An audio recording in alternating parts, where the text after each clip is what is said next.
Okay, hello everybody again. Here we are with another book of mine that I think is really cool if you come across it sometime.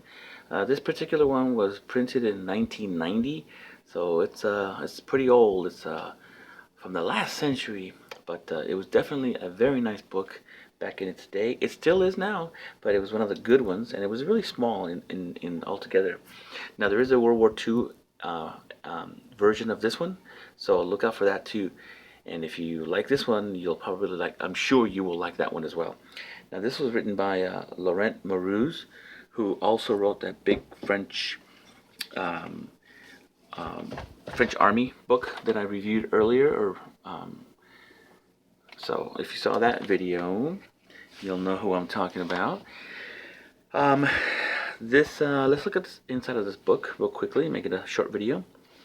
This is a really cool book in the sense that it shows the back and the front of a uniformed soldier, and it also gives you a little bit of history here of the uniform and what was going on. The reason why Belgium was, they look like they were out of the 1870s or 1880s when the war started.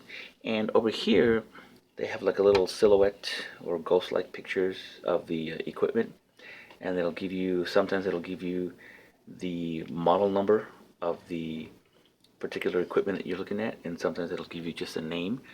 That's good for those of us who like to look for and buy either originals or reproduction stuff, because you got to know what you're looking for. If you don't know what something is called, it's very difficult to even find it. So anyway, here's a 1914 German, 1914 French, British, the pattern 08 gear, Russian, the Scotsman,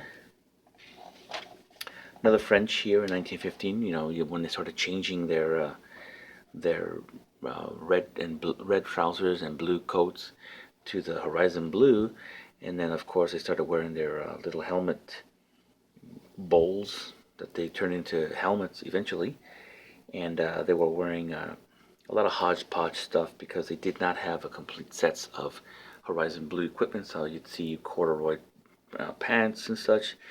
So a lot of airsats kind of things that you would say. They don't have the airsats pouches, but they did have airsats pouches. Sort of like airsats basically means equipment to fill in the gaps until you get the real authorized or authentic stuff.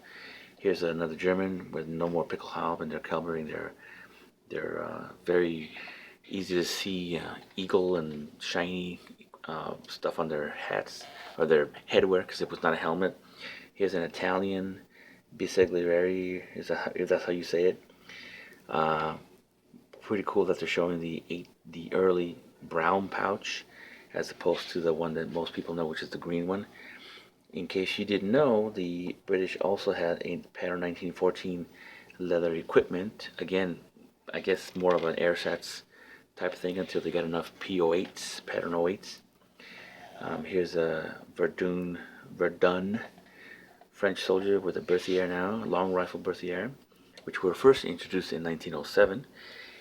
Here is German infantry. Now they're wearing the actual helmets, actual helmets and gas masks now. Then you see the Alpine French or the Alpine French. Here is a soldier, I guess typical of the Somme. All these patches here is distinctive from what I remember because they distinctly did that during the Somme because they wanted their officers or people in charge to be more readily seen. So that was kind of cool to see that in this picture here. Here's another Italian with a gas mask and a very interesting canteen here. It looks very British, 19th century.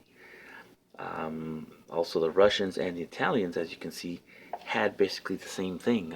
It looks incredibly similar for all three of those countries. Here's a winter Russian soldier, which I have that uniform.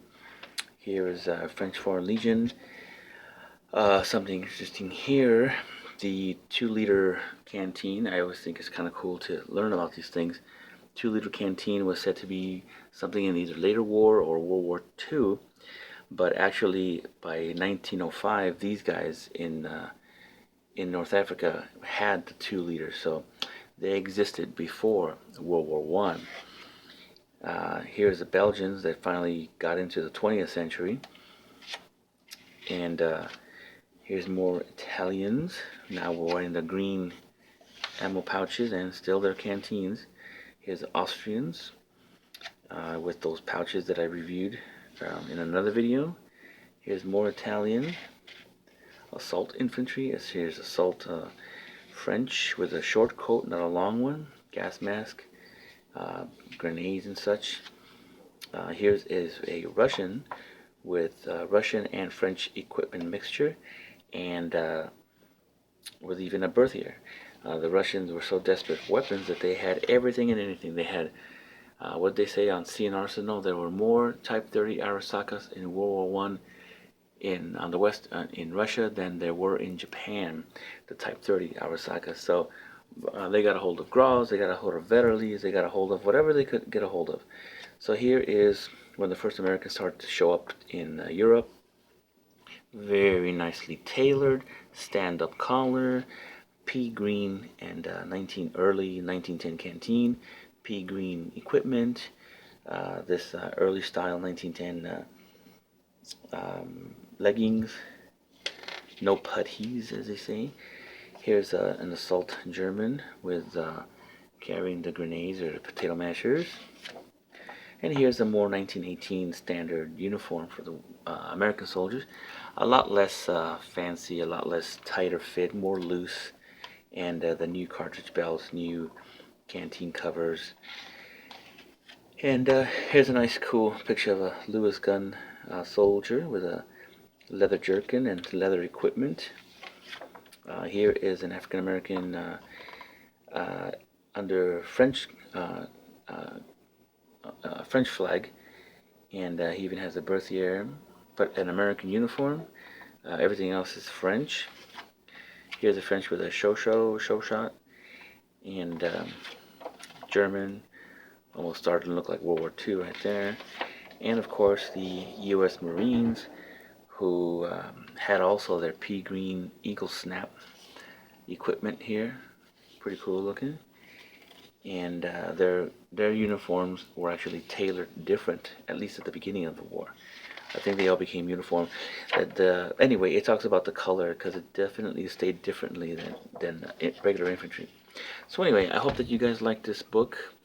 If you come across it on eBay or on a website somewhere, you can hopefully quickly decide to look it up on either CrapTube or BitChute and Rumble. I'm going to try and put videos up on those channels or those sites as well. So if you come across it and you pop up a video of anybody doing a review on it, that's the color, that's the title that I'm going to put on the cover of the video. And I hope you guys enjoy it. I hope you find it. Good luck. It is an awesome book.